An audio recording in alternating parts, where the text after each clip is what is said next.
Welcome everybody. Today we are going to build another min-max program, except this one's going to be a little bit more complicated. We are going to feed it how many numbers we want it to create, and then by itself it is going to generate random numbers. Say we gave it the number 5, it would generate 5 random numbers, and it would find the greatest and the smallest of those numbers and say it back to us. So we will be learning about a few things that cover arrays mostly, and that is a great jumping off point to talk about for loops. And to generate the random numbers, we'll also learn about the rand function in C++. So a lot of cool stuff today. And just to show you what I've kind of built here before this video lesson, we have our forward declaration for the min-max program, and our main function, all it does is it's just going to ask the user for a number and then feed it to that min-max program as long as it's a positive number. So if they were to enter like the number 0, can't generate 0 random numbers, so it just ends the program. So to get us started, let's talk about arrays. Now, arrays aren't too crazy. You can just think of them as a collection of a data type. So here we have a single variable, student, that can only hold one number. And then this is an array, students. It's an int array, and it can hold 4 numbers. So we could change this to 5 and put in a 5th number here. And that's an array. It's just a way that we can put together, we can group together bits of information that are of the same data type into the same space. And arrays are very useful features of a programming language because they allow you to group data together and then just easily get to each member of the array. So you can do that with huge groups of data. You can have 1,000 members in an array or 10,000, whatever you want. Just know that however large the array is that you create, it takes up that space in memory. So you couldn't have an array of infinite size because we don't have infinite memory on a computer.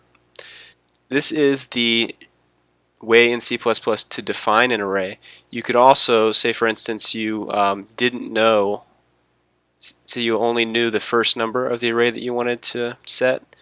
If you were to do this and just set the first member of the array, the rest of them would be initialized to 0.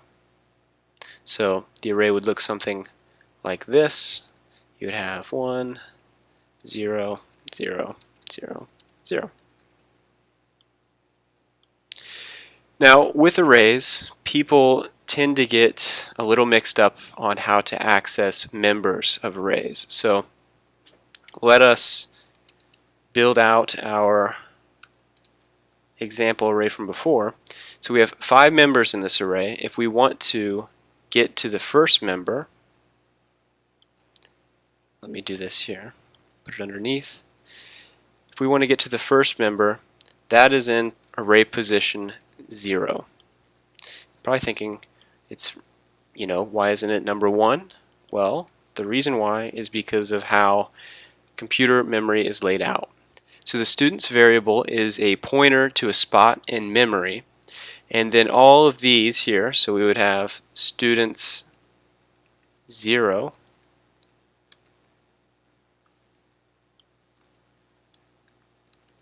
this is equal to 1.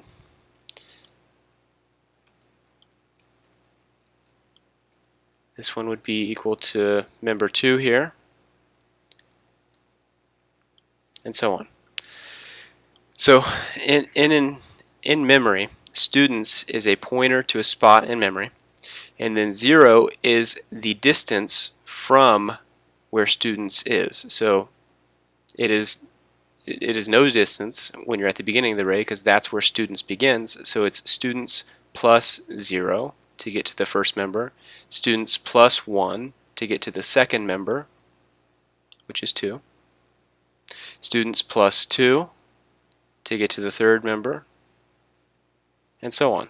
So just to recap, each member of the array starts at 0. So you could think that to reach the last member of the array, it's always going to be the array size minus 1. That's how we would get to 5. So with our initialized students, let's just go ahead and say their number out to the screen. And we'll do that using a for loop. For loops are great for iterating over arrays. It's probably the most common way or most common use for a for loop. So a for loop, just kind of like a while loop, except we define where it starts and stops. So you would say for, and you create a variable. Just call this one I. And it's very common for iterators just to be named I or J or some single letter. So this one's going to start at 0 and it's going to end at 4. So we would say I is less than 5, I plus plus. So we define where our for loop starts, we define where our for loop stops, and we can define how our variable, how it increases or decreases. So we can either, put just I plus plus, or we could say I plus 2, and then it would, skip every other one. So it would go 1, 3, 5 if we did that.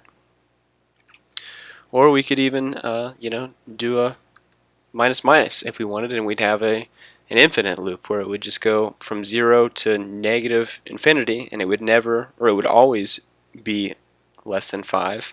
And so this would never stop, because this only stops once it is 5 or larger. So we started at 0, and this will continue increasing one by one until it hits 5, and that's when it exits this loop. Alright, so let's go ahead and just say out to screen each member of our students array. So we'll say students I. Let's do this. Say I.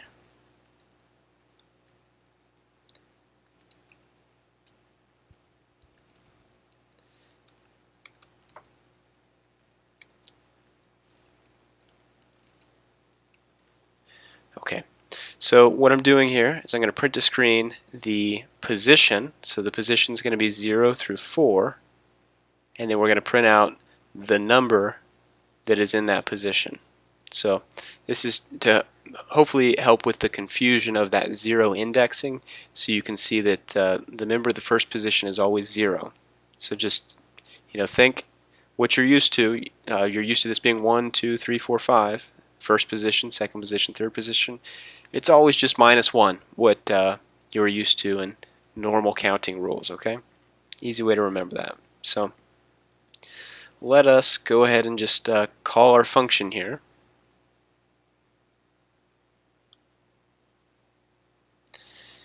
Alright, and so it pops up, it's asking us for how many random numbers we want. Haven't gotten there yet, but let's go ahead and hit 7.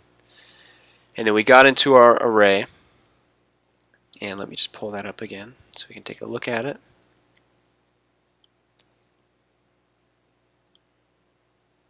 Alright.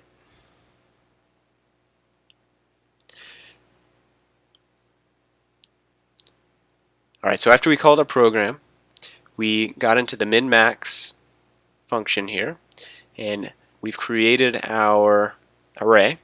1, 2, 3, 4, 5, and I just numbered these with the positions that you would be normally expecting to see.